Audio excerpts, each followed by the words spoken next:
Eu sou o Douglas Maximiano, sou voluntário aqui da Casa Sementes do Bem.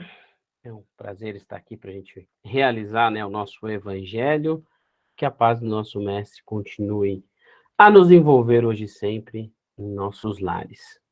E o capítulo que a gente vai conversar um pouquinho tem até já a ver com a mensagem que foi lida, no início, falando, se a gente está passando aí talvez pelo nosso pior momento da nossa vida, que a gente acredita que seja, que a gente trabalhe, que a gente confie, que Deus sabe de todas as coisas. E o capítulo que eu escolhi é o capítulo 6º, o Cristo Consolador.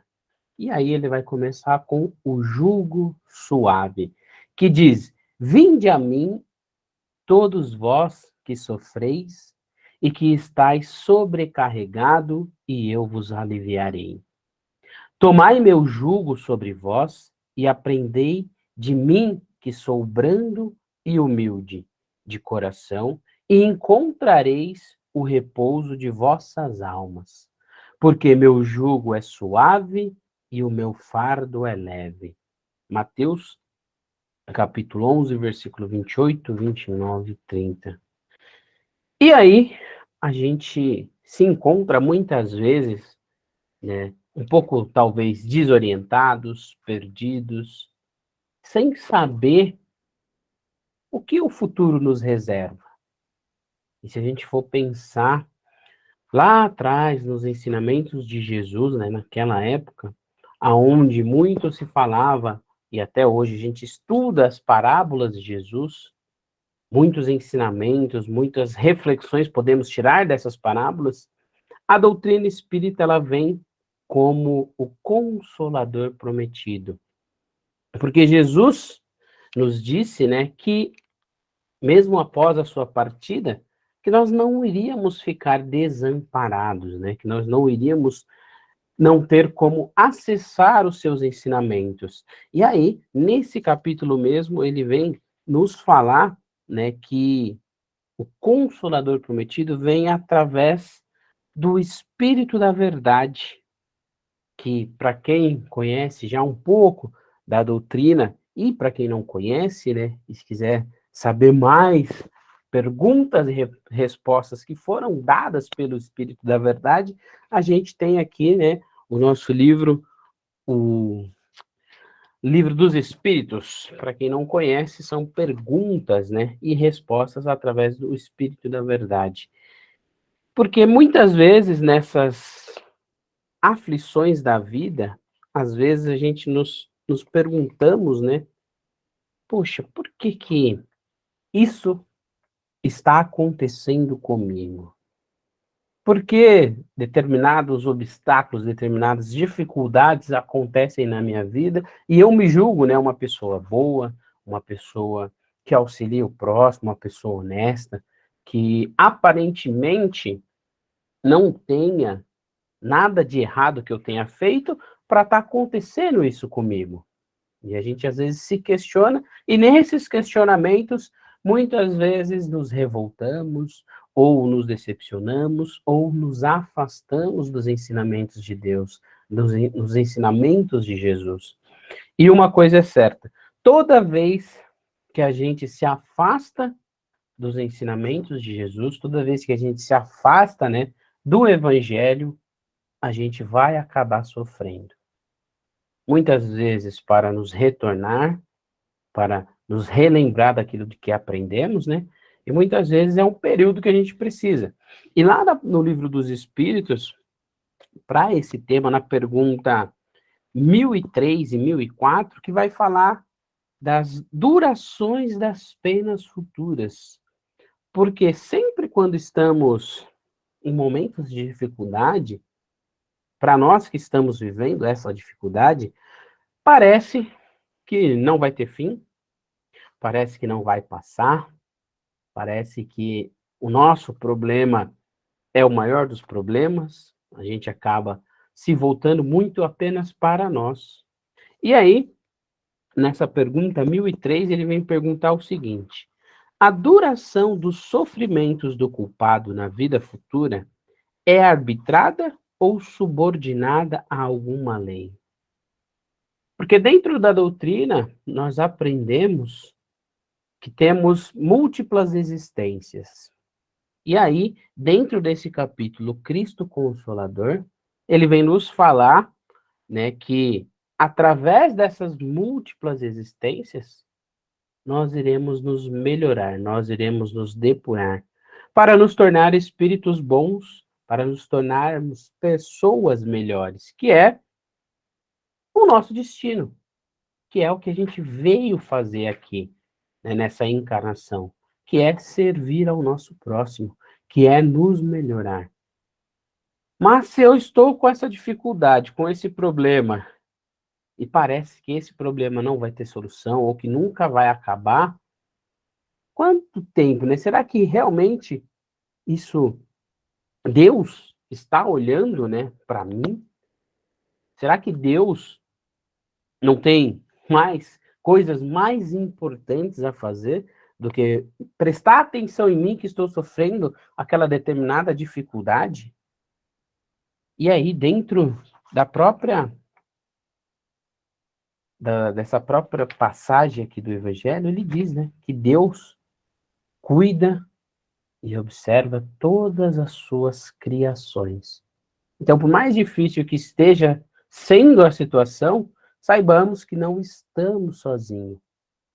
Não estamos sozinhos, né? Por mais que pareça que estamos, nós não estamos. E aí ele vai falar, né, que se essa duração desse sofrimento, dessas penas, dessas dificuldades, se é um mero acaso ou ela é subordinada a alguma lei. E aí ele responde o seguinte, o Espírito da Verdade: Deus não age jamais por capricho, e tudo no universo está regido por leis em que revelam a sua sabedoria e a sua bondade. Como que eu posso ver numa dificuldade bondade? Como que eu posso extrair coisas positivas, né, dessas dificuldades? Porque muitas vezes a gente acha que somos coitadinhos, né, nessa nossa vida, nessas nossas tribulações. E não. E muito pelo contrário, e aí a doutrina vem nos explicar isso, que nada mais é que a gente acertando contas, quando a gente leva em consideração e aprende e estuda sobre a reencarnação.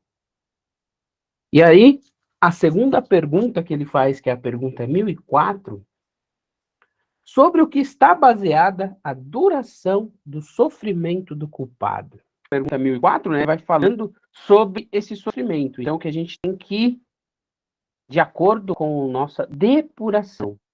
E aí ele fala, à medida que ele progride e que os seus sentimentos se depuram, seus sofrimentos diminuem e mudam de natureza. Então, vai caber exclusivamente a nós, ao nosso amadurecimento, a nossa evolução enquanto a esses problemas, enquanto a essas dificuldades. Porque enquanto eu não aprender com essa situação, primeiro, eu não vou evoluir e muito provavelmente eu vou repetir esses mesmos erros, né? Já nos foi dito por colegas da casa, né, da caminhada, que a dor ela é inevitável, mas o sofrimento ele é opcional. Porque muitas vezes nós não conseguimos, né, escapar da dor. Ela vai nos atingir.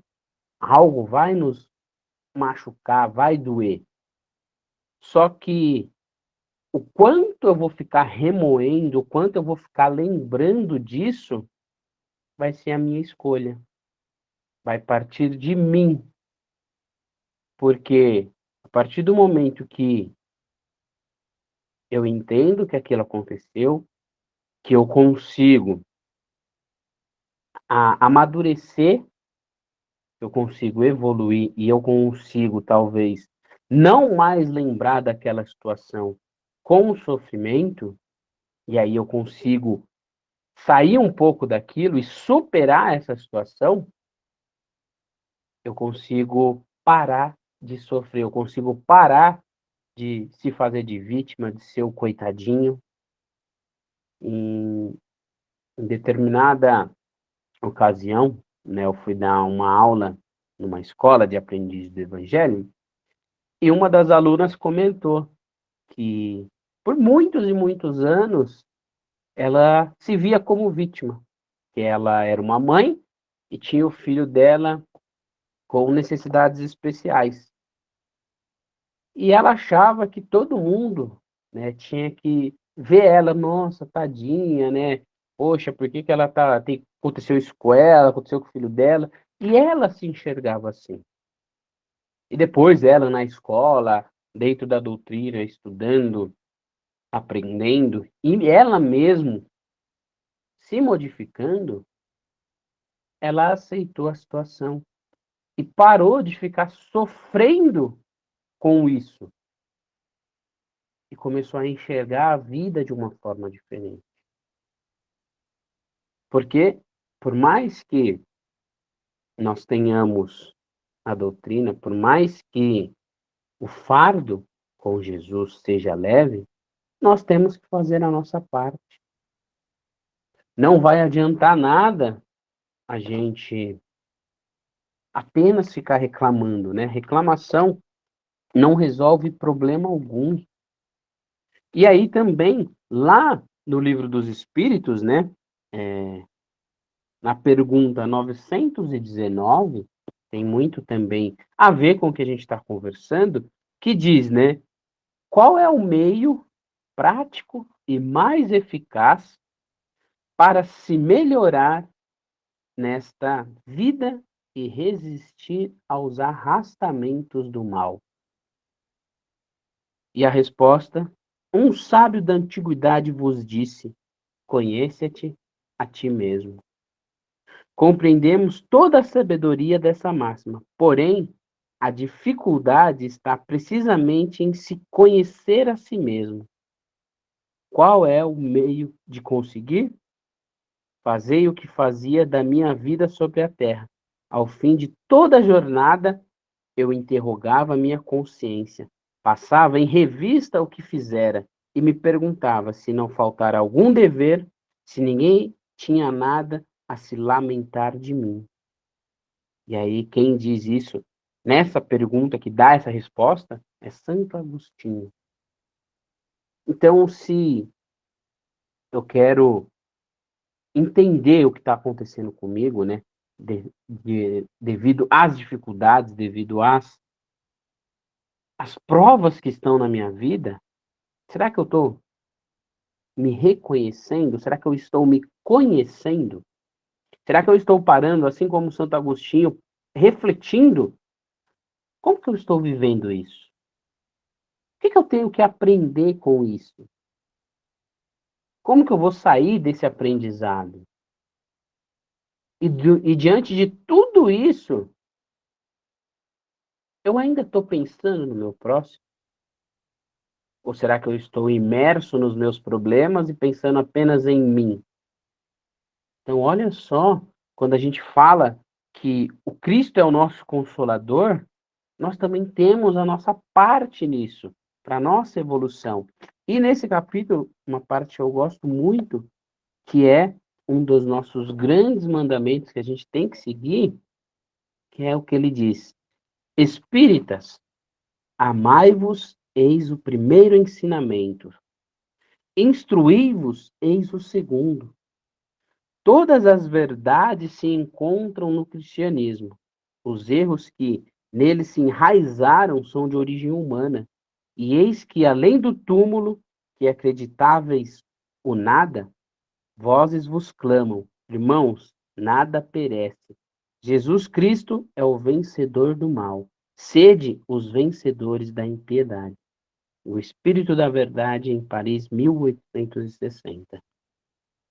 Então, para recebermos também esse consolo, para esse fardo ficar mais leve, cabe a nós também estudarmos, buscarmos informação, buscarmos conhecimento, porque lembra quando eu comentei que quando a gente se afasta dos ensinamentos de Jesus, provavelmente a gente vai viver mais tribulações, a gente vai tropeçar, a gente vai cair. Muitas vezes, para a gente retornar nesse caminho do Consolador, é através do estudo, é através da prática do bem, é através de a gente ter caridade, não só com o próximo, mas conosco mesmo, sabendo que nós também erramos, sabendo que não somos perfeitos, por mais que queremos nos tornar pessoas melhores, nós vamos errar ainda. Então que nós possamos entender isso de forma simples, saber que somos humanos, mas que estamos buscando esse consolador prometido, buscando nos melhorar, buscando aprender com as nossas dificuldades, com os erros, com os tropeços que a vida dá, porque afinal são essas partes da nossa vida que faz ser quem a gente é. Porque infelizmente, né, nos momentos de alegria, a gente acaba esquecendo, né, do evangelho, a gente acaba negligenciando um pouco essa parte. Mas nos momentos de aflição, a gente acaba sempre lembrando. Então, que possamos sempre lembrar, a todos os momentos, né, que o Consolador está ao nosso alcance, que nós não estamos sozinhos. E para terminar, eu peguei uma mensagem aqui no livro, né, Lindas Mensagens de Meimei, e é a mensagem que fala assim: cada um dá o que tem. Quantas almas se rebelam ou choram em desespero, desequilibrando-se diante das tormentas da vida? Não param para pensar que as experiências fazem-nos crescer? Não percebe que a enxurrada de dores que deixaram encobertas nas teias das reencarnações sucessivas, causadoras das aflições de hoje, os desatinos, os erros, o desamor de outrora, hoje se apresentam como desentendimentos e frustrações, maculando relacionamentos e afastando pessoas cuja convivência deveria ser o alimento divino, oportunidade para o resgate, a mudança e o exercício da paciência. Como exercitar a paciência e a aceitação em relação aos companheiros de jornada tão adversos que só nos causam dissabores? Somente como um exemplo de fé e convicção de que cada um dá o que tem e que se deve guardar o tempo para que o despertar chegue. Abrigar bons sentimentos e demonstrá-los aos que conosco convivem ajudam-nos a aceitar a realidade presente e a esperar o momento em que os de trato difícil reavaliarão a oportunidade bendita da vida em família para mudarem de atitude.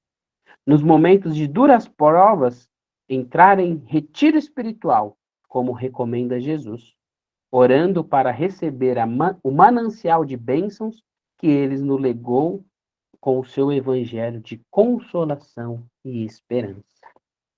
Que a paz do Mestre nos envolva hoje e sempre, possamos levar essas reflexões para mais essa semana e muito obrigado pela oportunidade. Até uma próxima.